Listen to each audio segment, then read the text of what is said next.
Hello everyone, welcome to the competitive classes. तो students, last 2 lectures में हमने history of Jammu के बारे में पढ़ा था। एंशिएंट से होते हुए हम मिडिवल में पहुंचे थे और अब हम आज उसी को कंटिन्यू करने जा रहे हैं।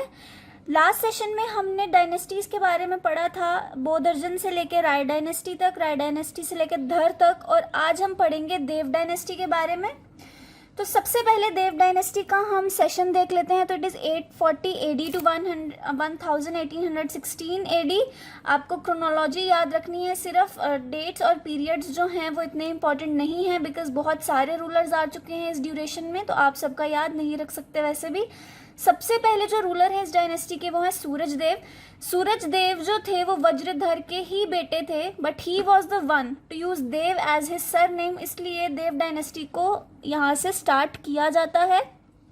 ओके, हमने एंड में पढ़ा था कि वज्रधर जो थे वो गढ़ बब्बौर में शिफ्ट हो गए थे क्योंकि वो कांस्टेंट थ्रेट्स को झेल नहीं पा रहे थे। तो फिर सूरजधर ने भी बब्बौर जो है वो नियर अखनूर है, प्रेजेंट अखनूर है जो, तो वहाँ से उन्होंने रूल करना शुरू किया। अब सूरजदेव ने बहुत सारे एडमिनिस्ट्रेटिव रिफॉर्म्स किए, इन्होंने एक ट्रेंड आर्मी रेज की थी। He was a brilliant person, also he ruled for 72 years. Okay, माना जाता है कि he was captured and buried alive bye Sialkot king, और उनकी जो वाइफ थी नीला रानी, उन्होंने सती करी थी। ओके, नेक्स्ट आते हैं इनके बेटे बुजदेव। अब बुजदेव के टाइम ड्यूरेशन में क्या हुआ है, नसरुद्दीन सुबक्तजिन जो कि टर्किश इन्वेजन का फर्स्ट इन्वेजन था, he invaded during his reign. Okay, इसके अगेंस्ट राजा जयपाल की साइड पे इन्होंने फाइट किया। राजा जयपाल कौन थे? जो मॉडर्न पंजाब या मध्य प्रदेश उस टाइम जिसे कहा जाता था, वहाँ का जो रूलर था, उसकी साइड पे इन्होंने फाइट किया है नसीरुद्दीन सुबक्तजिन के against, but he was killed in that battle.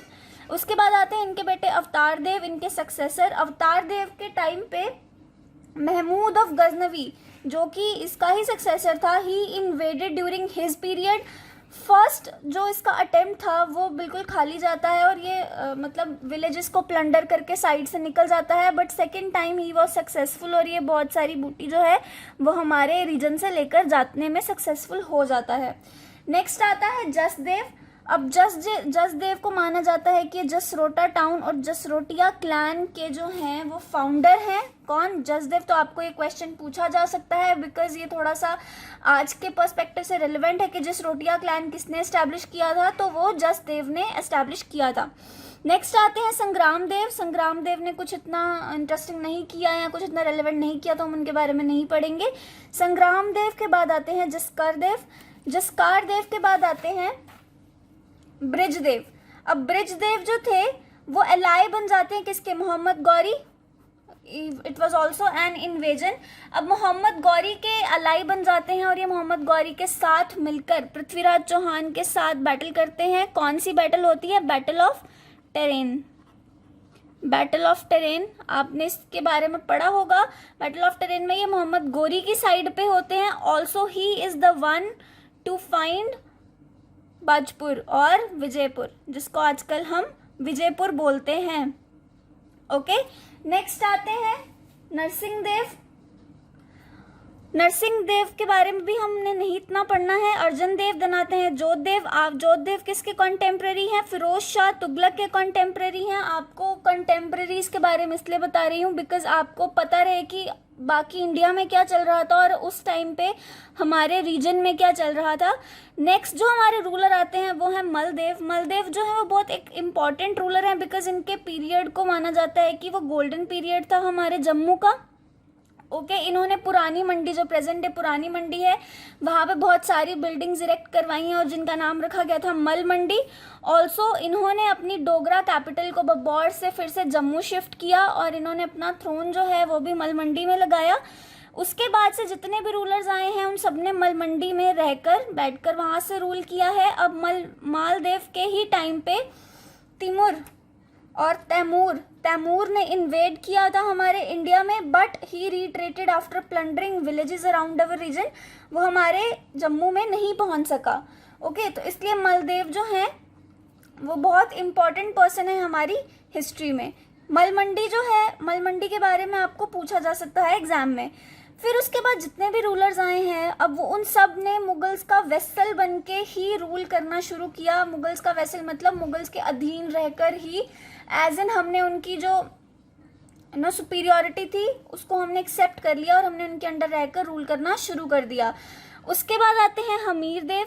Hamir देव जो थे वो किसके कंटेम्प्रेरी थे? मुबारक शाह जो दिल्ली में थे, सैयद डायनेस्टी के थे ये। इनकी हेल्प करी इन्होंने शेख खोखर के अगेंस्ट। शेख खोखर कौन था? ये चीफ था। ये काइंड ऑफ एक क्लैन था जो रहते थे इंडस और चिनाब के बीच में। ये बहुत ही इन्होंने अशांति फैलाई हुई थी, तो इसको हराने में इसके चीफ का नाम था जसराट खोखर। तो इसको हराने में हमारे हमीर देव ने इनकी बहुत हेल्प की। ऑल्सो कश्मीर के अली शाह के साथ भी इनके फ्रेंडली रिलेशंस थे हमीर देव के। इनसे खुश होकर दिल्ली के मुबारक शाह ने इनको भीम देव का टाइटल भी दिया और बहुत सारे प्रेजेंट्स भेजे जाते थे इनको। मतलब काफ़ी ज़्यादा फ्रेंडली रिलेशंस थे इनके दिल्ली में। उसके बाद आते हैं अजय देव। अजय देव इनके successor, he was also a great warrior.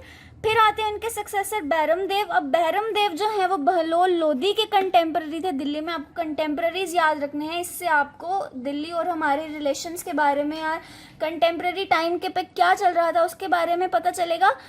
और इम्पॉर्टेंट चीज़ें क्या हुई हैं इनके टाइम ड्यूरेशन में। सैयद कुतुब आलम पीर थे ये। He came to Jammu, he was very soft spoken, he was very of nice nature. तो इनको हमने क्या बोला है? पीर मिठा। तो यहाँ जहाँ पे ये रहते थे उस जगह को हमने पीर मिठा नाम दिया। This can come as an MCQ, as important question है कि पीर मिठा जो है वो कैसे एस्टेब्लिश हुआ और किसके नाम पर किसको हम पीर मिठा बुलाते थे? तो Syed Qutub Alam. Mark it as an important question. उसके बाद एक और पीर, इनके टाइम हमारे जम्मू रीजन में बहुत सारे सूफीज़ को आना पसंद था और सूफीज़ को अपनी शिक्षा देना यहाँ पे बहुत पसंद था हमारे रीजन में। उसके बाद आते हैं जोगी गरीबदास। जोगी गरीबदास आते हैं और वो कहाँ रहते हैं? जामवंत केव में, जिनको कहा जाता है पीर खो। तो एक पीर मिठा एंड पीर खो, हमारे जम्मू वासियों को इन जगहों के बारे में पता होगा। तो अब आप जानते हैं कि इनकी हिस्ट्री क्या है, ये कहाँ से बिलोंग करते हैं।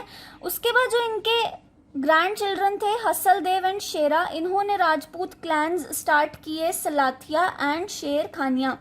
तो सलाथिया और शेर खानिया जो है क्लैंस राजपूत, वो किसके द्वारा फाउंड किए गए थे? Hasal Dev and Shera, who were grandchildren of Bairam Dev. Next आती है घोगर देव। घोगर देव जो है इनके टाइम पे बाबर, मुगल डायनेस्टी स्टार्ट हुई। बाबर ने दिल्ली को ऑक्यूपाई कर लिया और आगरा को भी ऑक्यूपाई कर लिया। And he ruled for 30 years। Next देखते हैं तो कपूर देव। अब कपूर देव जी ने क्या किया? इनके दो बेटे थे जगदेव और संभाल देव। ये दोनों रानियों से अलग अलग बेटे थे, बट ये दोनों एक ही दिन पैदा हुए थे। तो इन्होंने डिसाइड किया अपनी प्रिंसिपैलिटी को इक्वल पार्ट्स में डिवाइड किया और इनके हेडक्वार्टर्स बना दिए बाहू और जम्मू। बाहू जो था उन्होंने जगदेव को दे दिया और जम्मू जो था वो उन्होंने संभल देव को दे दिया। फिर उसके बाद इनके सक्सेसर बनते हैं संभल देव के बाद सक्सेसर बनते हैं संग्राम देव। अब संग्राम देव जो थे, he was a favourite of Mughal king Jahangir. बहुत सारे प्रेजेंट्स आदान प्रदान होते थे इन दोनों के बीच में, संग्राम देव और जहांगीर के बीच में।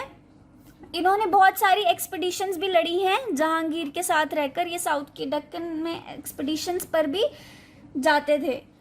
उसके बाद आते हैं भूपत देव, ये शाहजहां के कंटेम्प्रेरी थे। उसके बाद आते हैं हरिदेव एंड गाजे सिंह। हरिदेव जो हैं वो मनसबदार थे किसके?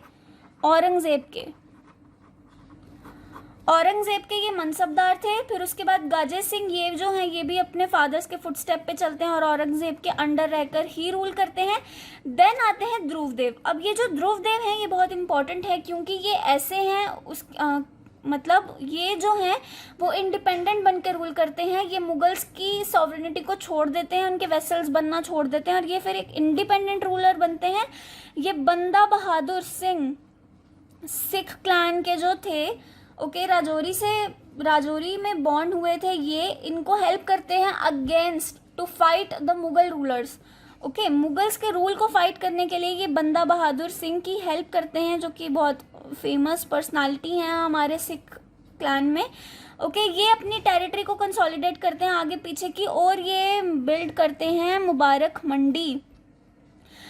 मुबारक मंडी ये बिल्ड करते हैं। हमने इससे पहले पढ़ा मालदेव ने मालदेव मंडी बनाई थी जहाँ पे बैठ के उन्होंने अपना रूल चलाया था। अब इन्होंने बनाई मुबारक मंडी और अपनी कैपिटल को शिफ्ट किया, और मालदेव मंडी से उठकर अब ये मुबारक मंडी में बैठकर रूल करने लगे।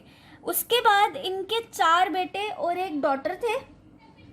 4 बेटे और एक डॉटर थे, जिनमें से एक बेटा था रंजीत सिंह जो कि सबसे ग्रेट रूलर बना। इनके नाम के आगे इनको टाइटल दिया गया है महाराजा। तो ही वॉज द ग्रेटेस्ट रूलर जो भी अभी तक हमने पढ़े।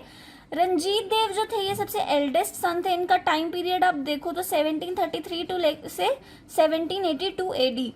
तो ये सबसे बड़े बेटे थे और मोस्ट नोटेबल रूलर थे बिफोर गुलाब सिंह, जो कि हम आगे आने वाले सेशंस में पढ़ेंगे।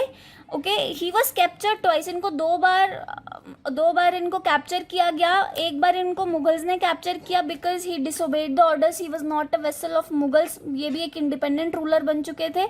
ओके, इनको एक बार मुगल्स ने कैप्चर किया और दूसरी बार अफगान्स ने कैप्चर किया।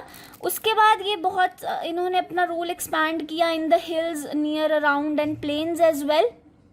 ठीक है, उसके बाद ये जो फर्स्ट रूलर थे जिन्होंने most of the states of Jammu को ऑक्यूपाई किया और 22 प्रिंसिपैलिटीज़ के महाराजा बने। महाराजा टाइटल हम ऐसे ही किसी को नहीं दे देते, तो इन्होंने 22 प्रिंसिपैलिटीज़ के ऊपर रूल किया है, इसलिए इनको महाराजा टाइटल जो है दिया गया। इनके टाइम ड्यूरेशन में जम्मू वॉज कॉल्ड दर उल आलम। दर उल आलम का मतलब है abode of peace, which our Jammu still is abode of peace इनको कहा गया। इनको नहीं, जम्मू को कहा गया इनके टाइम पे। Also he was also social reformer. इन्होंने सती पे बैन लगाया और फीमेल इन्फेंटिसाइड पर भी बैन लगाया। उसके बाद जो डोगरी पोइट जो बहुत फेमस पोइट हैं, डोगरी पोइट जो हैं पंडित देवदत्त, वो इनकी कोर्ट में रहा करते थे, वो इनकी कोर्ट में थे। ऑल्सो अब इनके जो सक्सेसर्स थे आगे आने वाले, वो कोई इतने स्ट्रांग नहीं थे। वो अपने फादर के फुटस्टेप्स पर नहीं चल पाए या उनके लेवल को मैच नहीं कर पाए। वो इतनी पावर को संभाल नहीं पाए और उन्होंने अपनी टेरिटरीज को लूज कर दिया। उसके बाद आते हैं इनके बेटे। इनके आगे 2 बेटे थे, एक थे दलेल सिंह और एक थे ब्रजराज देव।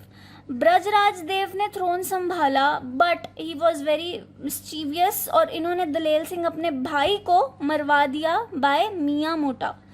मियाँ मोटा से इन्होंने दलेल सिंह को मरवा दिया। माना जाता है कि ऐसे बुक्स में लिखा है कि दलेल सिंह जो है वो वैष्णो देवी यात्रा पे जा रहे थे और चरण पादुका पर मियाँ मोटा ने इन पे अटैक करके इनको मार दिया। ओके, इनके टाइम पीरियड में जो हमारे जम्मू की इकोनॉमी थी इट डिक्लाइंड सो मच, तो फिर जिससे कि हम रिकवर नहीं कर पाए। उसके बाद आते हैं संपूर्ण सिंह जो कि दलेल सिंह के बेटे थे जीत सिंह। ओके, जब ये मरवाए गए तो जीत सिंह जो थे ये यहाँ से भाग गए और उन्होंने पंजाब में जाके जो है वहाँ पे शरण ले ली वहाँ के राजा के अंडर। ओके, तो ब्रजराज देव के जो बेटे थे संपूर्ण देव को रूल मिला ब्रजराज देव के बाद, बट वो कुछ देर ही रूल कर पाए। उसके बाद वो रूल नहीं कर पाए, नहीं डाइड ऑफ सम कॉजेस। फिर उसके बाद आते हैं दलेल सिंह के बेटे लौट कर आते हैं जीत सिंह रूल करते हैं कुछ देर के लिए, और इनके टाइम पीरियड पे जो है हमारे जम्मू का जो रेन था, जो हमारे जम्मू का जो रूल था वो सिख रूलर्स के हाथ में चला जाता है, जो कि हम नेक्स्ट सेशन में पढ़ेंगे। तो हिस्ट्री और एंशिएंट और मिडीवल और कुछ मॉडर्न तक हमने पढ़ लिया कि कौन सी डायनेस्टीज हमारे स्टेट में रीजन में, हमारे जम्मू रीजन में आई और किन्होंने रूल किया। मैंने आपको क्रोनोलॉजी सारी बता दी है बट आपको डेट्स नहीं बताई क्योंकि वो इतनी इम्पॉर्टेंट नहीं है। बाकी आपको इम्पॉर्टेंट क्या याद रखना है, जो भी इम्पॉर्टेंट हैपनिंग्स हुई हैं, जैसे किसी इन्वेजन का होना या किसी प्लेस की एस्टैब्लिशमेंट होना, किसी क्लैन का बनना, किसी कैपिटल का शिफ्ट होना, तो आपको ये चीज़ें याद रखनी है। बाकी आप हमारे साथ बने रहिए, आने वाली वीडियोस भी देखिए। और अगर आपको आज की वीडियो भी पसंद आती है तो प्लीज़ लाइक करें वीडियो को, कमेंट बॉक्स में कमेंट करें जो भी आपको पूछना है, आपको कोई डाउट है या आपको कोई सजेशंस देने हैं। और चैनल को सब्सक्राइब करना ना भूलें और जो बेल आइकन है वो प्लीज़ प्रेस कर दें। Thank you so much for watching.